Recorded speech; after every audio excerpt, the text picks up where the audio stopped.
What is going on, everybody? And welcome back to the final word with MattyB here on the It's a Wrap Sports Network on your December 2nd, 2024, your Monday night, Victory Monday night here on the network and in and around the Delaware Valley as Eagles fans far and wide are rejoicing in the Super Bowl. No, I'm sorry, it wasn't the Super Bowl win. Over the win over the Baltimore Ravens, and Super Bowl hype is burning bright here in the Delaware Valley. It's a great pleasure to be back with you on this chilly night in early December. God damn, early December. We are like literally less than a month away from 2025. Gotta love it, man. Time is flying by so fast. Soon I'll be dead. Yes, anyway, so aside from the morbidity, well, let's get on with the program. Tonight we got your day in Philadelphia sports history. We got some Flyers talk. Of course, we're going to continue the Eagles talk. Maybe not so much X's and O's with the Ravens game, but kind of talk about the game in an overview and what it means going forward as the Eagles now are 10-2 and seemingly on their way to the number one seed potentially in the NFC. That's right. They're not even the number one seed, are they? And all the Super Bowl hype that is coming along with all of this, which is, to an extent deserved and warranted. We're going to get into some NHL talk, a little bit, Flyers, maybe not so much X's and O's Flyers, but there's some Flyers news to talk about tonight. Some players coming back from injured reserve, some players on injured reserve, some players going to the minor leagues, some players potentially going to the minor leagues and potentially being traded. We'll get into some Flyers talk some NHL in general. We'll also do our Of the Night segment where we'll talk about a Flyers-Phillies prospect, a Flyers-Phillies spotlight player, or a MLB or NHL draft target. We'll get into that. We'll also get into our most coveted segment on the program, our card review. So a lot to do. Let's buckle it up and let's get it started with your night in Philadelphia, or your day in Philadelphia sports history, all the way back to the ripe year of 1990, a football point. Probably one of the most iconic plays in Eagle history occurred on this day in 1990. And it was orchestrated by a quarterback in this town that doesn't really get much credit. It gets lost in all the potentially great quarterbacks that we've had here. And it's a shame because truly that era of football from the late 80s into the early mid 90s was the great renaissance of Eagles football in this town. And he was the orchestrator of it. Number 12, Randall Cunningham. Today, on this day in 90, as I said, conducted probably one of the most iconic plays in Eagle history.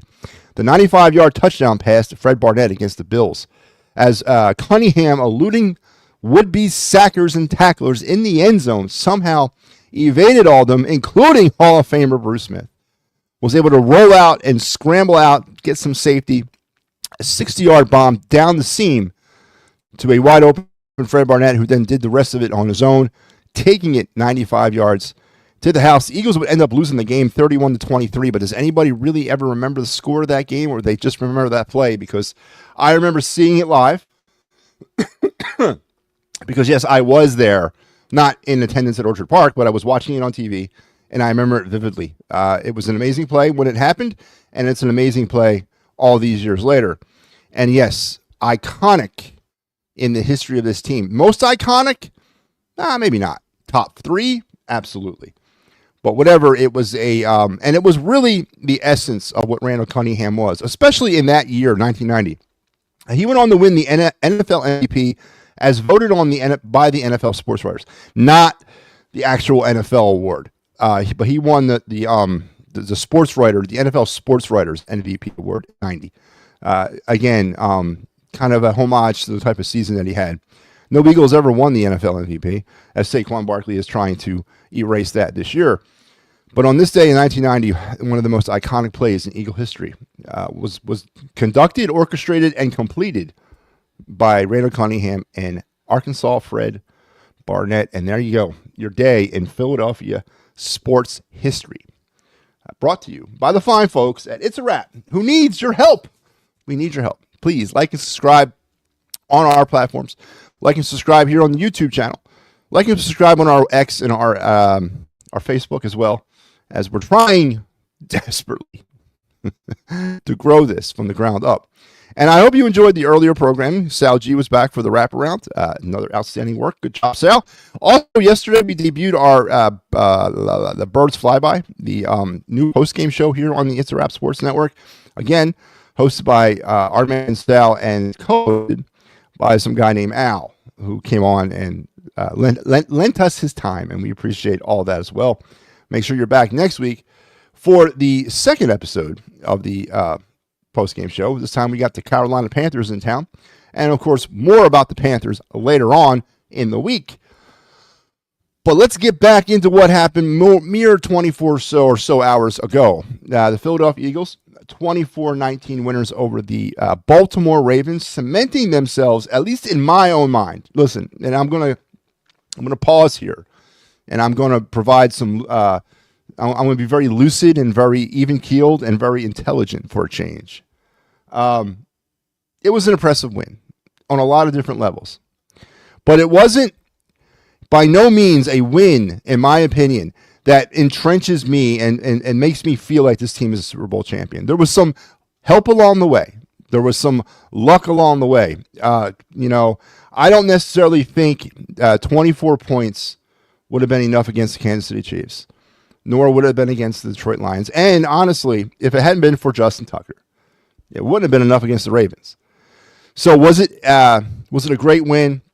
Was it a watermark win, a gauge win, a mark on the wall win, a litmus test win? 100%. They proved they can hang with the big dogs, yes. But I am not jumping in with both feet quite yet. And I probably won't. I ain't going to lie to you. I probably will never jump in under this current regime, regardless of what's right in front of me, and to include a Super Bowl championship. No, if they win the Super Bowl, I'm back. Totally. But I don't think that's going to happen. But there are some problems with this team. Some problems people don't want to talk about, but they're here. Number one is their quarterback. Number one. Right? Very pedestrian effort from Jalen Hurts. Matter of fact, through this 8-game winning streak, a very pedestrian effort throughout all of these 8 games. And against not the greatest opponents in the world. And when you sum up Jalen Hurts' season thus far, does it give you confidence that he can go up against a Josh Allen? Does it give you confidence that he can go up against a Pat Mahomes? Hell, does it give you confidence that he can go up against a Jared Goff? I'm being honest. Yes, Lamar Jackson is a 2-time MVP, the reigning MVP. But Lamar Jackson has had a history in his past about not being able to win the big games. Now, this was not the AFC Championship game. This wasn't the Super Bowl. But it was a very important game for both teams and for the same purpose. Both teams were trying to assert dominance and be recognized by the NFL as being the dominant team. So both teams had a lot to win or a lot to lose on Sunday and a lot to win. Season defining, absolutely not. Now, Baltimore's in a race against the Pittsburgh Steelers. That division is still well up in the air, and that's going to be a fun race down the stretch. Eagles, I'm not going to say it's cruise control time in the NFC East, but another win, and another Redskin loss, absolutely. That's right, I call them the Redskins. Their mama named the Redskins, I'm calling them the Redskins. But another Redskin loss and another Eagles win, it's pretty much lights out. Lights out around Broad Street, I would say, for the NFC East. So, both of these teams had a lot to win. A lot to play for and a lot to win for on Sunday. And the Eagles handled what they had to do. And there was a lot of things to be positive about. Saquon Barkley, again, not the 255-yard dominant force that he's been all for the last 8 weeks or 7 weeks, but when needed, was definitely the game maker or the difference maker. When needed to ice the game, that's what you do. It was classic football on Sunday, man. They did what they had to do. They got lucky along the way. And then they iced the game at the end. That's what you do. That's classic NFL football. So you got to give them credit. You got to pat them on the back. And the play of the defense continues to impress me. The play of the defense continues to blow my mind. And I just hope that it continues. Because if the defense falters, and the offense still is one-layered, I'm not really sure how this season's going to work out. But if the defense can continue to do what they've been doing under Vic Fangio and under this new, it's the young guns, it's the Quinyons, it's the Coopers, it's the Nakobes, it's the Jalen's, it's the, I guess you can put Zach Bond. No, he's not that young, but put Zach Bond in that list. It's these players who are stepping up and making a name for themselves, which is what you need. It was time. The class of 22 is on display right now. And right now, as I keep track of all this stuff, as far as draft busts and draft hits, class of 22 is looking pretty promising right now. And this is their final year of that, that 3-year, are they going to make it or are they not going to make it type thing. So you got to be very impressed with the way they play the defense and the offense. But is it the offense you're impressed with, or is it Saquon friggin' Barkley you're impressed with? Because I think they're two different things, and that's what my major disconnect is that we saw when Saquon could not bust loose. We saw when Saquon could not impose his will upon a defense until that fourth quarter. We saw the Eagle offense be very pedestrian, have flashes of greatness, and then, but for the most part, stall. And, was I the only one seeing that? The lapses in games, the slow starts, the heating up, and then the valley again. Is that something that the Eagles can continue to do down the stretch of this season and into the playoffs, more importantly? Because right now, barring the Pittsburgh Steelers, and that's really the only other roadblock left, and it's an out-of-conference game. So to me, that game means absolutely nothing either. It's another one of those watermark games, whatever games you want to call it. But the path is clear for the Eagles to the playoffs. There's no stopping them. There is not going to be a collapse of 2023 this year. There's not. There's two different teams. And it's a good thing. So now all eyes must be focused on the prize of the playoffs. All eyes must be focused on their ability to go out there and beat the upper echelon of this conference. And then more importantly, beat the upper echelon of the NFL. And are the Eagles offensively ready to do that? Does Jalen Hurts concern anybody but me? Does Jalen Hurts' average to a little bit above average quarterback play, by the way, he's getting paid $1.6 million a game for that, concern anybody?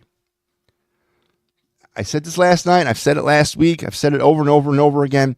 The days of Trent Dilfer game managing his way to a Super Bowl championship are over. And the Eagles are not the 2000 Baltimore Ravens defense. They certainly are not. So as we get ready to kind of turn the page to a very winnable game against the Commanders. The Commanders. See, now I'm calling the Commanders. The Panthers come into this game on Sunday. They've been playing better lately. They're still losing. But they come in bolstering the 31st ranked offense in the NFL and the 30th ranked defense. Oh my God. I mean, that's like licking your lips type stuff for this Eagles team, right? There should be no hiccups in this game. It should be all systems go. Now, do we get off to the traditional slow start? Do we have a Cleveland Brown game ahead of us like we did a couple weeks ago? I guess we'll find out.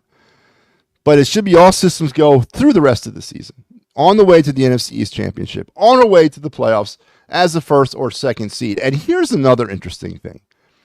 I really do hope deep down in my heart and soul, the Eagles win this bowl this year. Because I am an Eagle fan. I don't believe in the regime. I don't believe in the philosophies of the GM or the head coach. But I ultimately want them to win. And I really want them to win. Because has anybody sat down and taken a look at what the 2025 schedule looks like? Now, I got it. It's way too early to see that. Or look or care. But if they can't win, right? I'm going to show you what 2025 looks like in a nutshell. Now, this would be with the season ending today. This would be as the standings were if the season ended today, what the Eagles would be facing in 2025. Here you go. This is the Eagles' home and away opponents in 2025. They got, of course, the three NFC East teams home and away. They got the Raiders at home, the Broncos at home, the Lions at home, the Bears at home, and either the Falcons or the Seahawks at home. Look at the road schedule.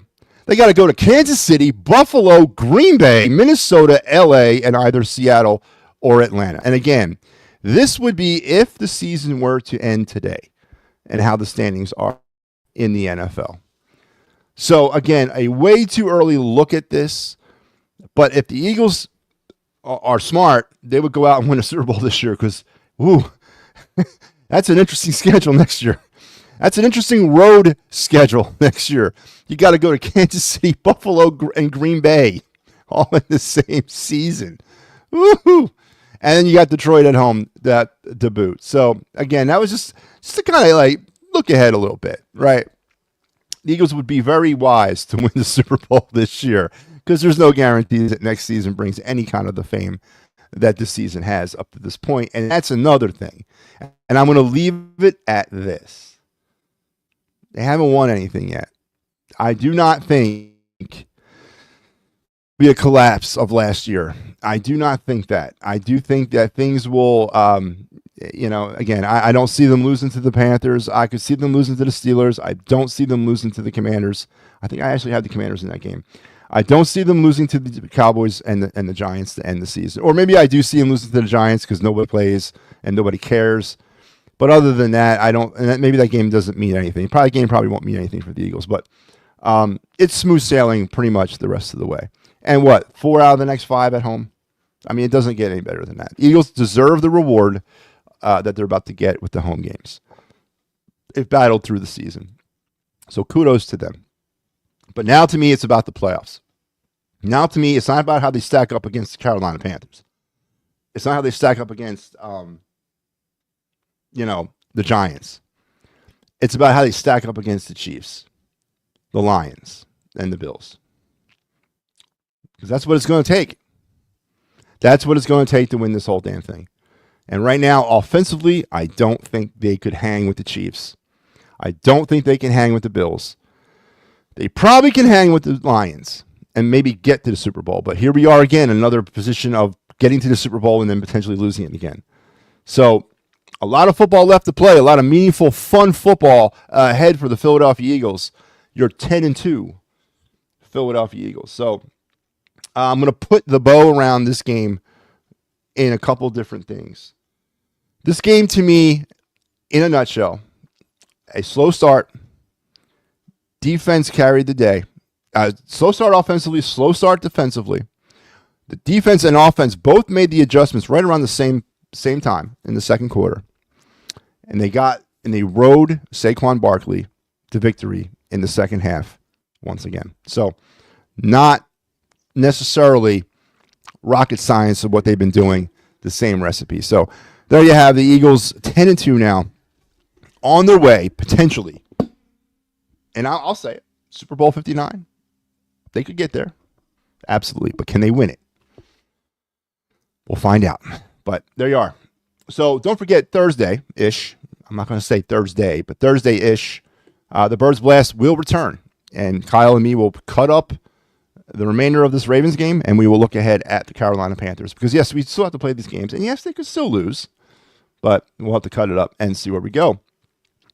So there you have it. So before we move off of football, let's look back at the scores of the weekend. First, let's talk about the game tonight. It is 10-7 right now. Cleveland in the second quarter over the Denver Broncos.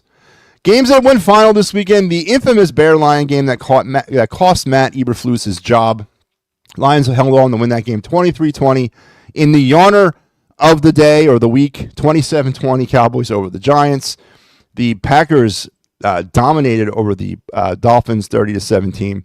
On Friday, it was a squeaker between the Chiefs and the Raiders as the Chiefs won 19-17. Of course, the Eagles 24-19 winners yesterday.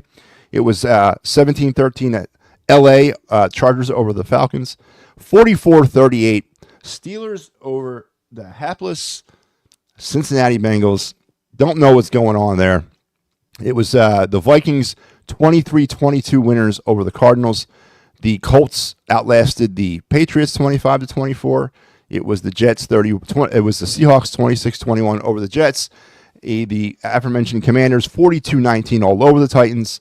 The Texans with the dirty hit and all won against the Jaguars 23-20. 21-14 Rams over Saints. Buccaneers beat the Panthers 26-23. And last night in the snow in Orchard Park, it was 35-10. Bills over the 49ers. And I want to talk a little bit about that game specifically. Not necessarily the 35-10 bloodletting. I heard somebody say today they don't understand why a place like Buffalo, a place like Green Bay, would not build a dome a dome stadium. And I'm thinking to myself, what does this person even, has this person even ever played football? Because a person who's played football, especially in the snow, knows the answer to that question straight up. You would never build a dome in a place like Detroit, or not Detroit, but Buffalo or Green Bay, because playing football in the snow has got to be as close as you can get to heaven.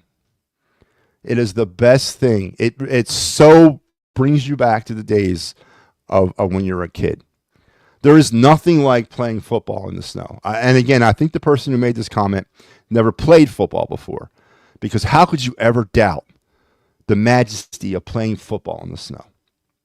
You live for it. As a kid, who did not live for it as a kid?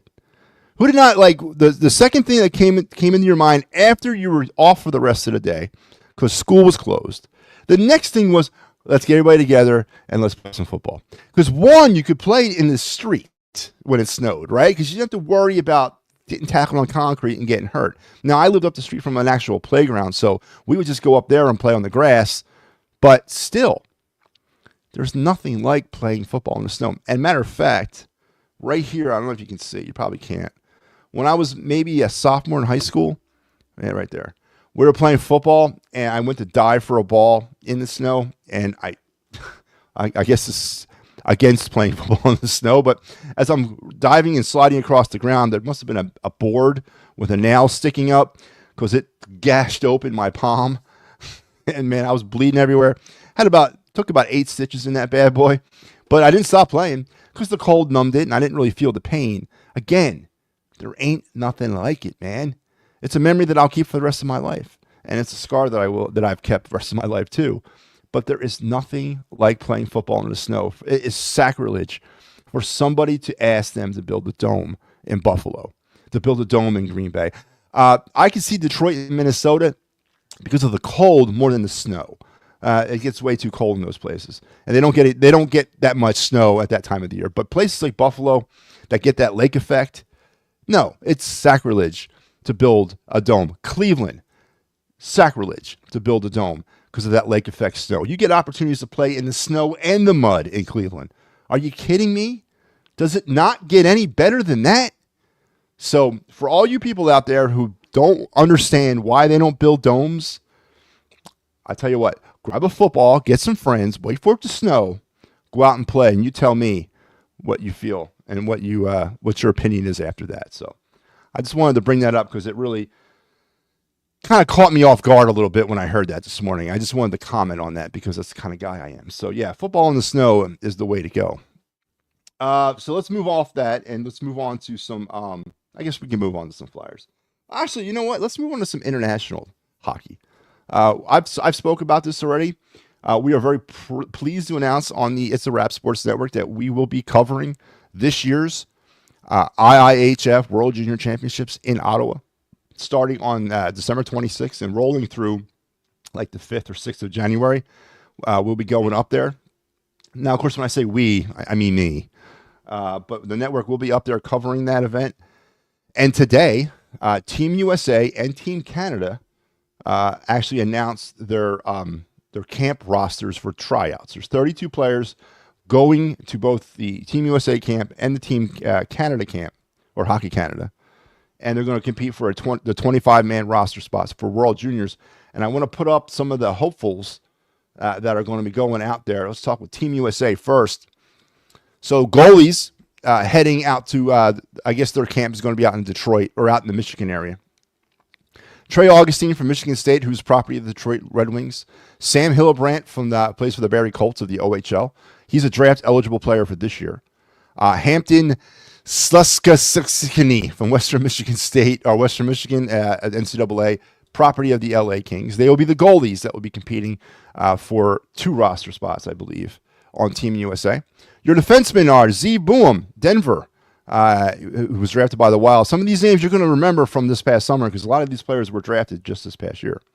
EJ Emery from North Dakota, property of the Rangers. Blake Fiddler plays for Edmonton in the WHL. He'll be draft eligible this summer.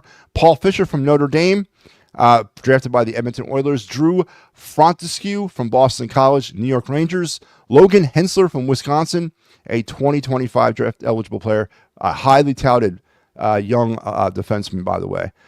Cole Hudson from Boston University, drafted by the Capitals. Adam Kieber from Minnesota. Duluth of the NCAA, drafted by the Sabres. Aaron Middleton, Boston College, drafted by the Stars. And Colin Ralph from St. Cloud State, drafted by the Blues. Those are your defensemen that will be going to the camp. Your forwards are Austin Berviek from St. Cloud State, property of the Ducks. Trevor Conley was drafted this past summer from Providence, a property of the Vegas Golden Knights. Cole Iserman, the guy I wanted, big time, left winger. The Islanders ended up getting him. He plays his college hockey in Boston University.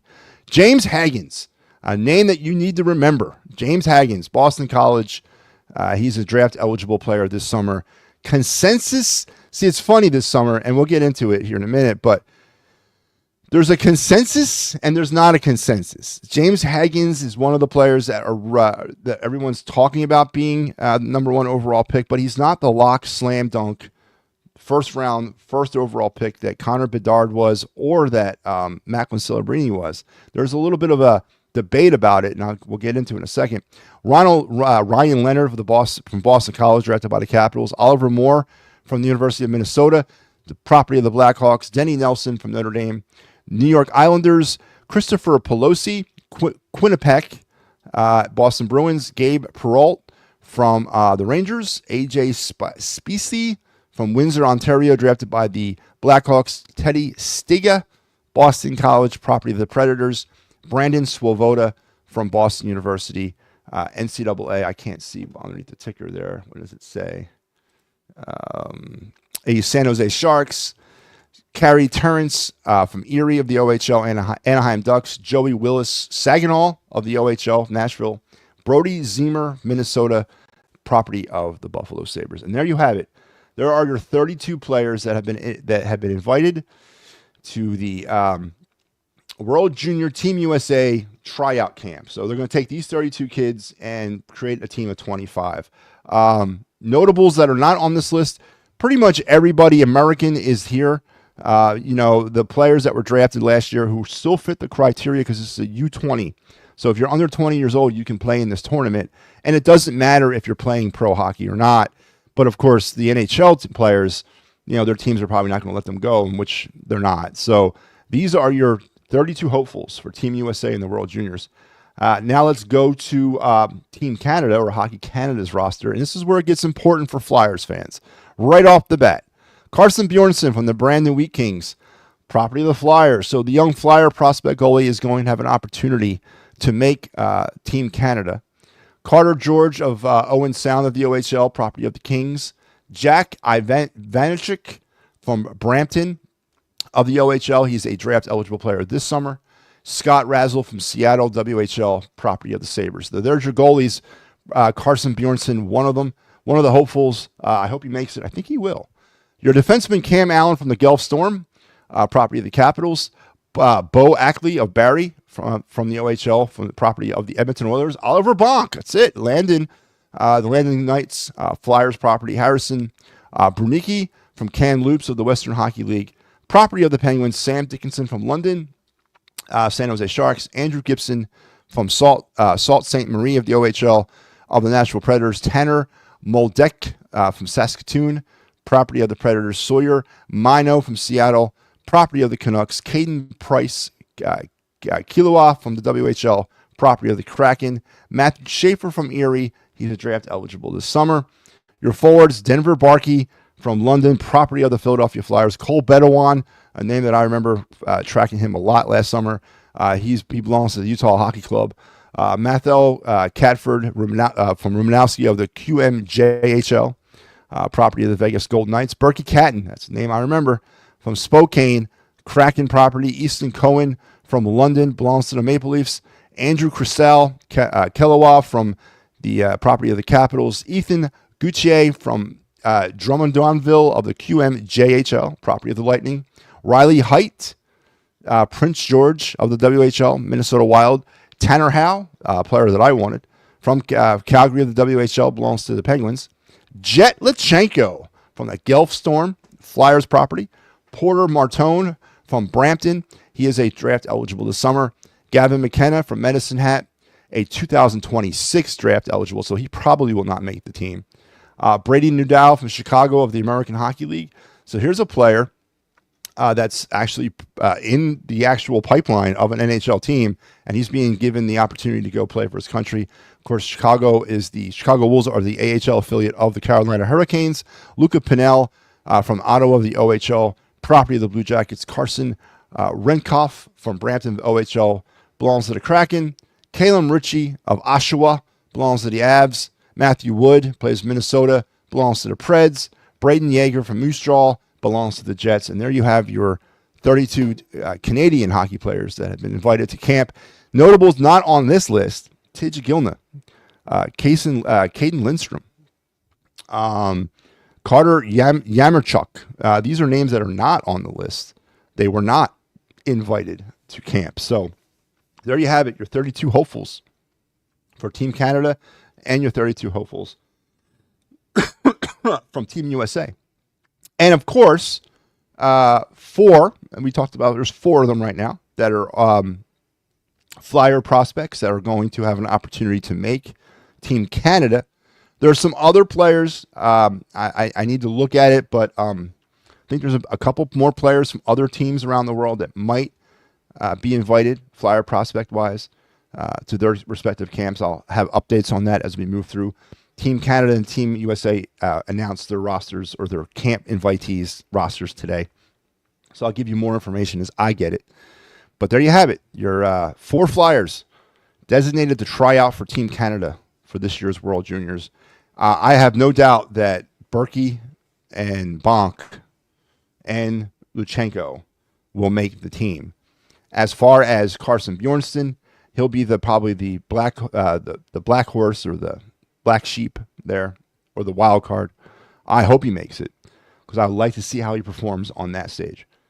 But the World Juniors will start on December 26th and go all the way through the early part of January. And also some Flyers news today. And I guess we'll go right into the Flyers. Sam Ersson was back at practice today, and Hell's Grange was sent back down to Lehigh Valley in order to make room for Sam Ersson's, that's the corresponding roster move, is to make room for Sam Ersson by sending Hell's Grange down to Lehigh Valley. One might be asking, why would you send a defenseman down when you activate a goalie? Because the Flyers have Eric Johnson, who is on their game day roster, who's always a healthy scratch. He's that extra defenseman. So they're not necessarily going to have that anymore. Eric Johnson will take that role over.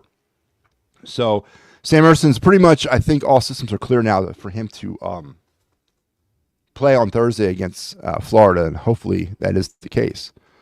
As far as the Flyers goaltender conundrum that they'll be facing now that Sam Ersson is back, it's an interesting story to follow. And I am very interested to see what the Flyers do there too. I think, and I floated this out a couple days ago, trading one of these prospects at this particular moment in time would not be the worst thing. Striking while the iron is hot. Yeah, you don't know the value of Fedotov after this little stretch of games. You don't know the value of Kolosov after you get through these stretch of games. You don't know how high their value is going to be. And when you're a rebuilding team, all cards must be on the table. So we'll see what Danny B does. Does he make a move like that? Does he hold on to three goalies? It would be foolish, and you can't do it by rules by putting three goalies on your active roster or your game day roster. You just can't do it. And why would you suck up a roster spot on a goalie when you can have a player in there? And that goalie is going to sit. It's not like that goalie can be on the roster and then go down to the minor leagues and play. It doesn't work like that. So why would you do that? That goalie needs to play. So it's going to be interesting to see what they do here and try to maneuver through that. But as I said, Hell's Grange been sent down. Sam Ersson's been pretty much opened up. He's still on IR officially, but more than likely he'll be cleared here very soon to rejoin the team and hopefully be in net Thursday night against the Panthers, when the Flyers will return to action at the Wells Fargo Center.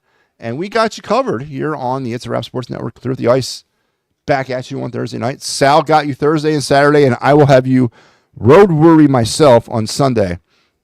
I got a lot of games this weekend, and I'm going to be all over the place doing them, so I'll have you Sunday night for the hockey club. So can't wait for that. It's going to be a fun weekend.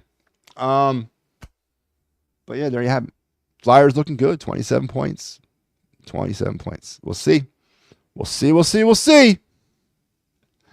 Oh, man. Oh, man. Oh, man. All right. Before we move on to baseball, we are going to entertain now the of the night segment.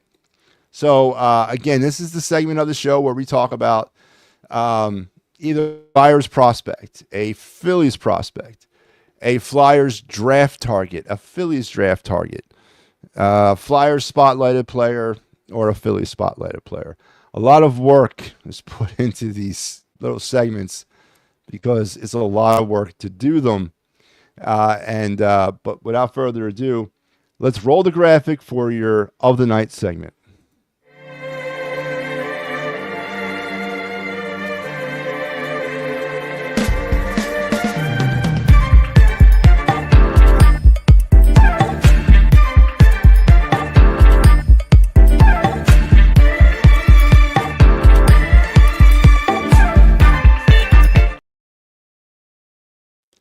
All right, your of the night segment tonight is a Flyers prospected player. Let's bring him up. He is the right-hand defenseman Carter Sutherland of the Portland Winterhawks of the Western Hockey League.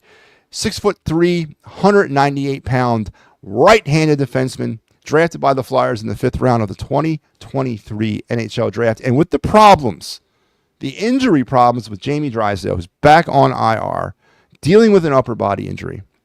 We'll know more hopefully by Thursday. Hopefully he's back in the lineup by Thursday. But with seemingly the endless injury issues with Jamie Drysdale, having another right-hand defenseman that could potentially make the crossover, make the jump here over the next season is going to be key.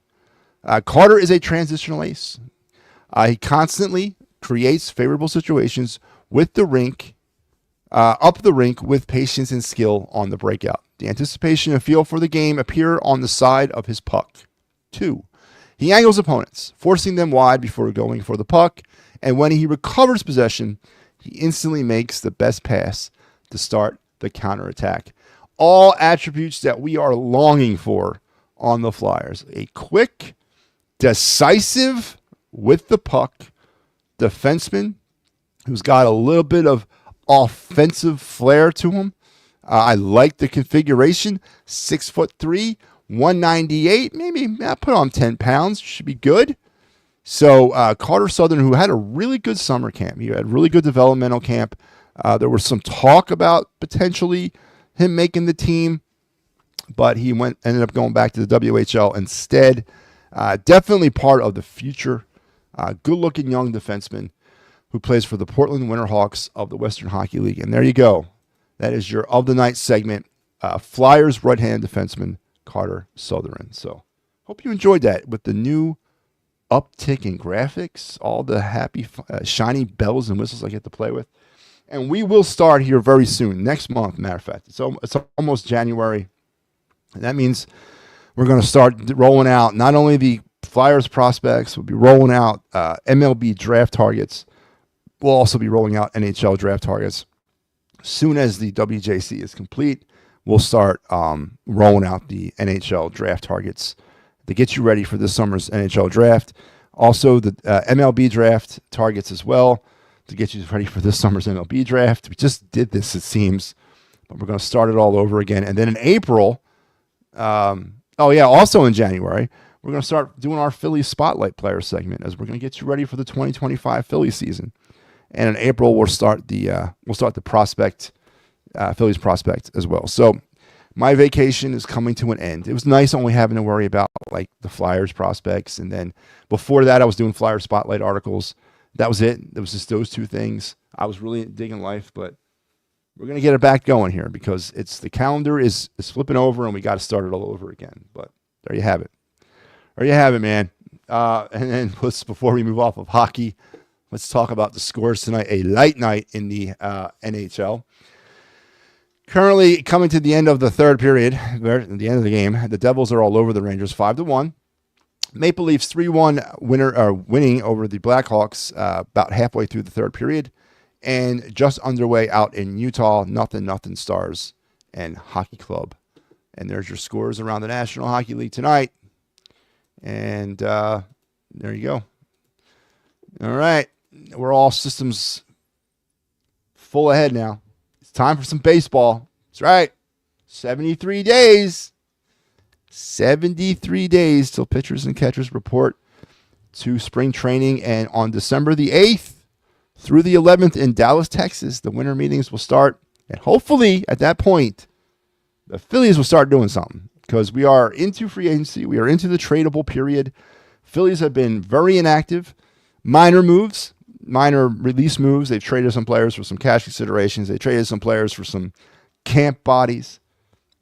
Nothing to shake a stick at. Nothing to say, yes, that's the move that's going to put them over the edge or over the top to win the World Series in 2025. Now, their competition has been making some moves. Blake Snell today became official.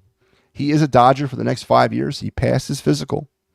He is the only update to the MLB hot stove tracker, so I'm not going to play the funny music because I have one player to talk about, and that's Blake Snell. Hopefully, with the winter meetings in tow here next week, the action will be fast and furious, and we can get to talking to some player movement. Does Juan Soto make his decision in Dallas? You know, do the Phillies trade Alec Boehm?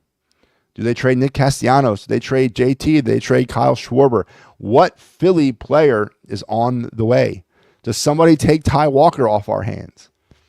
You know, what major move is on the way to get the Phillies back in the World Series conversation? We have not heard much of anything at this point.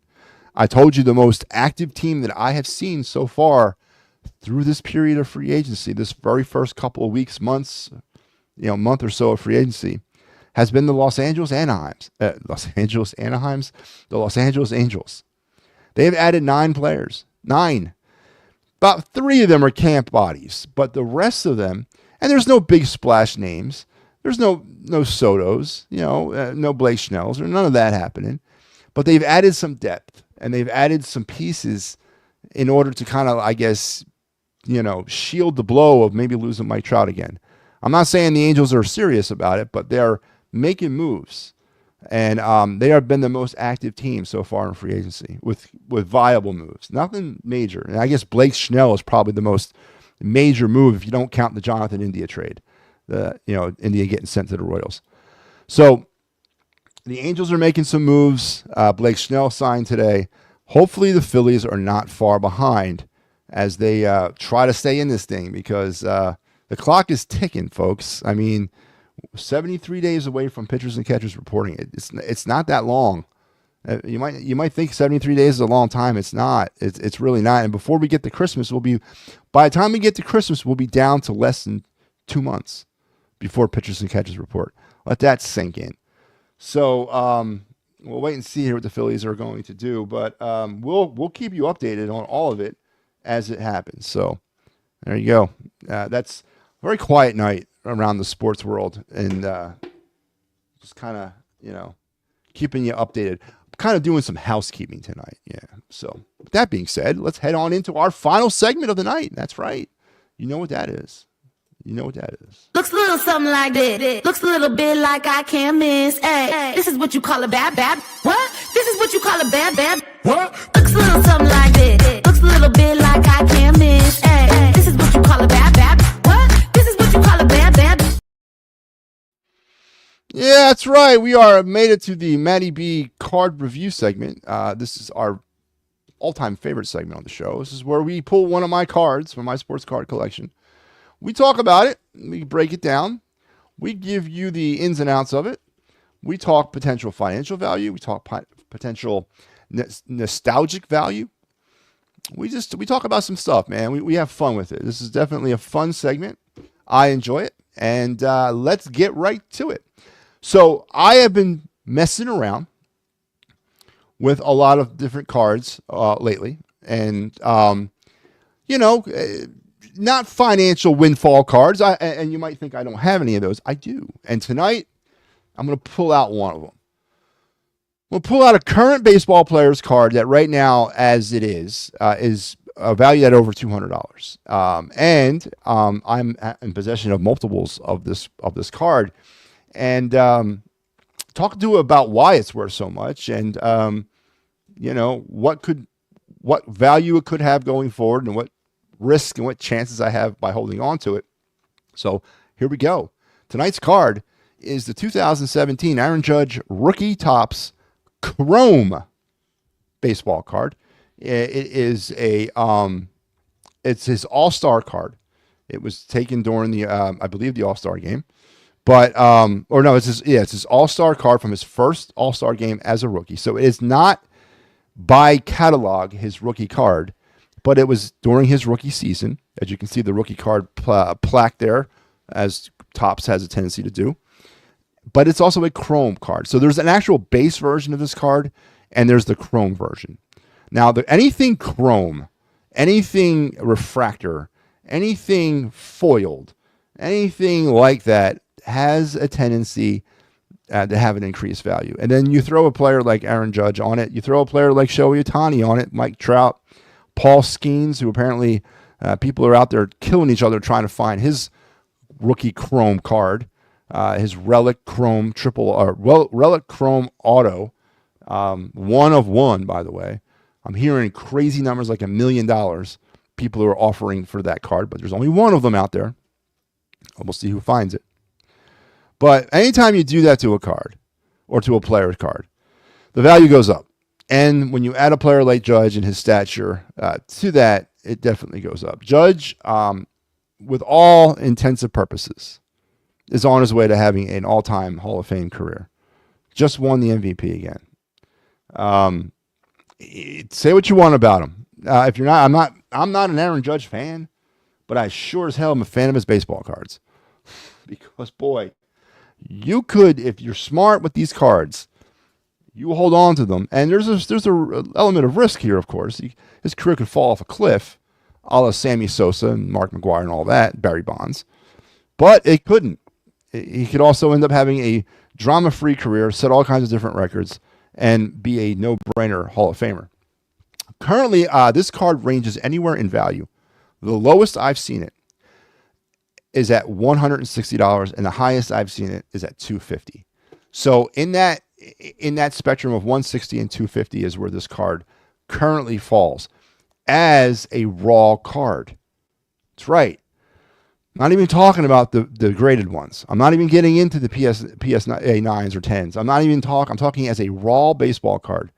The range of this card is between $160 and $250. A very financial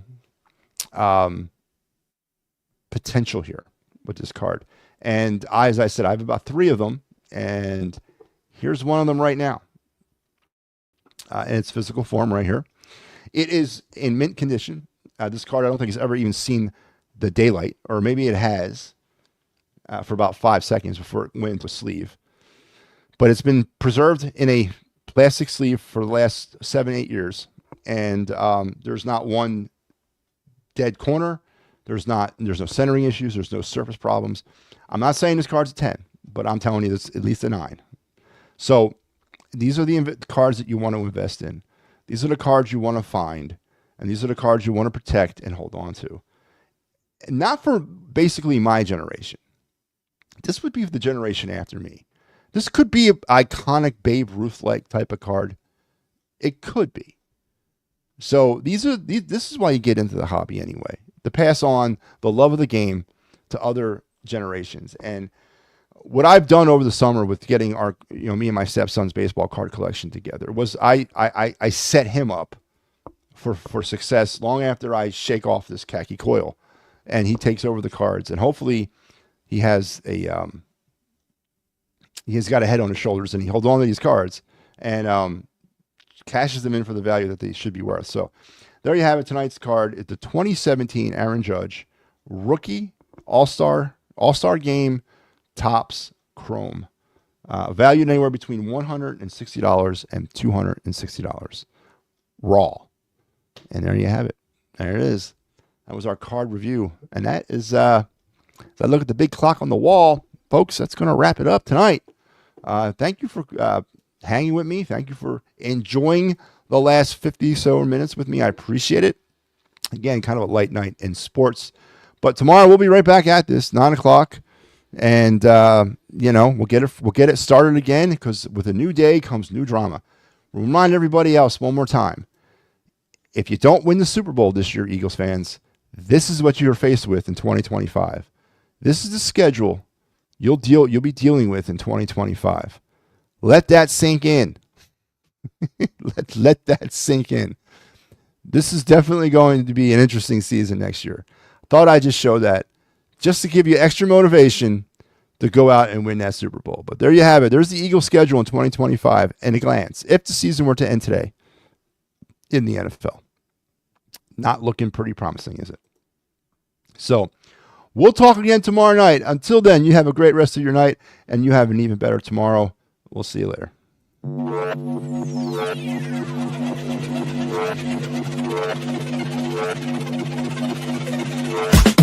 be coming up hot for a minute. Everybody know the drop when I'm in it. Drop the top when I'm in it. Everybody know the drop when I'm in it. Yeah, I'm so. Everybody know. You know when the click through. Then it's about to be a slow beat.